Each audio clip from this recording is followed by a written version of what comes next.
Now, the case against the 5 suspects accused of the so-called 2015 Christmas shootings in Mdatya village in the Eastern Cape has been postponed for the 11th time. Now, this is more than 5 years after the initial bail hearings in January of 2016. In the incident, 3 residents were attacked as they walked home from a community meeting. This occurred after 7 days of intimidation, including the firing of an R5 rifle in December. But for a reaction on this, I'm now joined by Mdatya from the Madiba Crisis Commentary. Mdatya, thank you so much for your time today.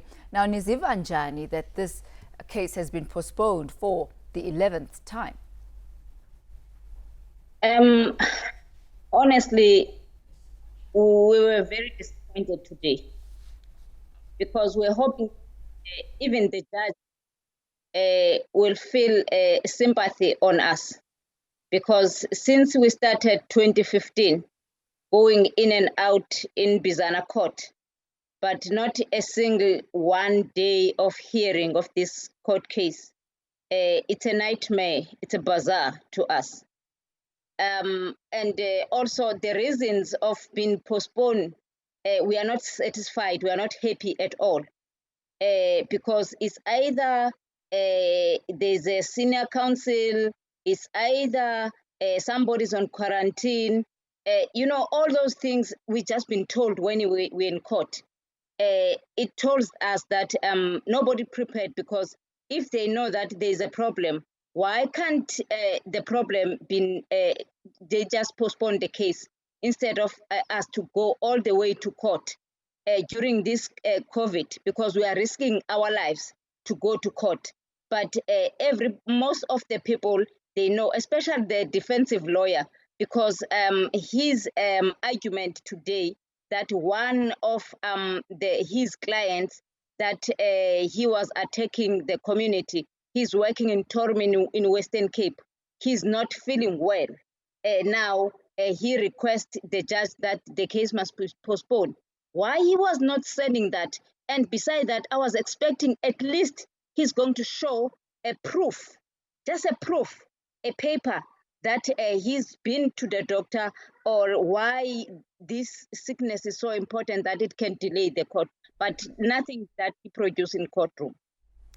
If you could just bring us up to speed for those perhaps who are new to this case, give us a bit of background about the conflict that exists between the community members who are opposing mining in Xolobeni. What exactly is the issue at hand here?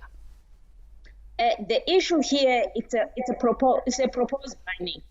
The proposed mining, it was started long time, early 1996, and the people of Xolobeni, where we live, where they want to mine a titanium in 22-kilometer stretch along the coast, we rejected that application. We said, no, we don't want this type of development. That is why we received quite a lot of being attacked, because we said, no, we cannot live with the mining right here, because we do agriculture, we have ocean, we have ecotourism. Now, if you bring the mining here, it's going to destroy our livelihood. Now, that is why there's so many incidents, and some people, even the journalists, were even being attacked here when they are coming to get the stories. It's not the first one of this 2015 that we are going in and out, but all those cases, there is no justice. Not even any person who has been sentenced or get a punishment because of what they are doing to our communities. Even our late chairperson, he was being assassinated in 2016 as well. His case is not even clear if it's going forward or backwards. There is no arrest. Right now we are even asking ourselves, what is happening in our judiciary system? Tell us about why you believe that there have been no arrests in this case.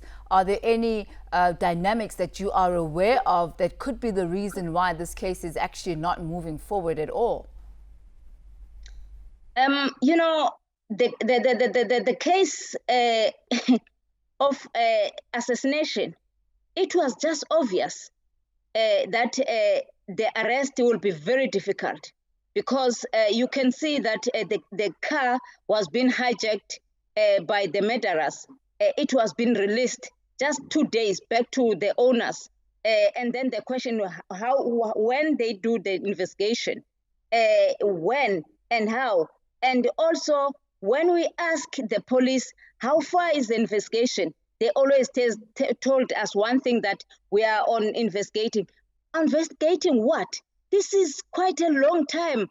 At least if they give something that is tangible.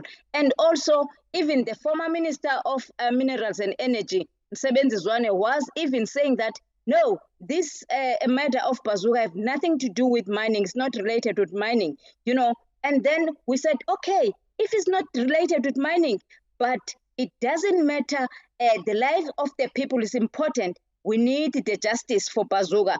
We need those people, they murder our chairperson being arrested. But right now you can see that when we've been working with the private investigators, they are trying to work with the police. But even the report that is written down, the private investigators is very difficult to work with the police, because the police, they don't want to cooperate. And Bazooka is obviously, Usikosipi Khadebe was chair of your organization. Now, you were also receiving threats at some point. Are these still ongoing, or have things simmered down somewhat? Yes, Bazooka was a chairperson of Mdatya Crisis Committee. Myself, recently, I've received quite a lot of number of threatening SMSs, and I did open cases to the police about those SMSs. The police right now are still investigating those SMSs who sent me the SMSs. And if you can see the last one, it was stated all the names of people, like Bazooka was number 1, and Sbusi Somqadi, he was taking over after Bazooka was being assassinated as a chairperson. They said he was on the list. Now they said, Nonhle, you are number 3. We are coming after you. It tells you that we are in a war zone here. No matter what we're saying, that is why we are always asking our government that they must take us seriously, and they must protect us before they protect the private companies. I'm wondering, MRC, that is the Perth-based mining company that's been wanting to mine in your area.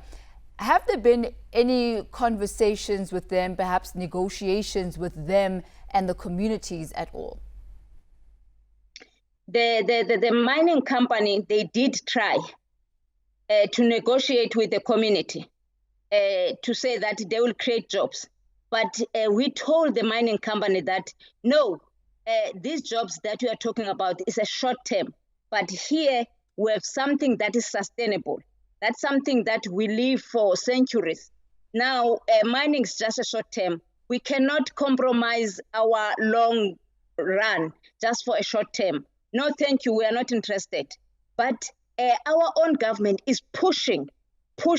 That is why even the ministers are coming in and out in our community, where they don't even having a direction. What are they doing? Where they even deny that we have, as a community, we have a right to decide on which way we need to live. Where the case in Pretoria in High Court, it gives us a community that before the mining rights being granted, the communities must be give a consent with a full consultation. But our government always looking the law on the other side of the law. Think that when there's development, you must consult people, finish and clear. That means when you consult people, it's done deal. Consultation, we said that it's not enough, because it's where you're coming to tell a person, I'm here to do this, and you have no reason to argue or to say no or yes. But now that is why our own government is fighting us in court to say that we cannot decide ourselves. That means that the development must be always coming from the top. And we are educating our own government that development must not be a top-down approach. Development must come from bottom up.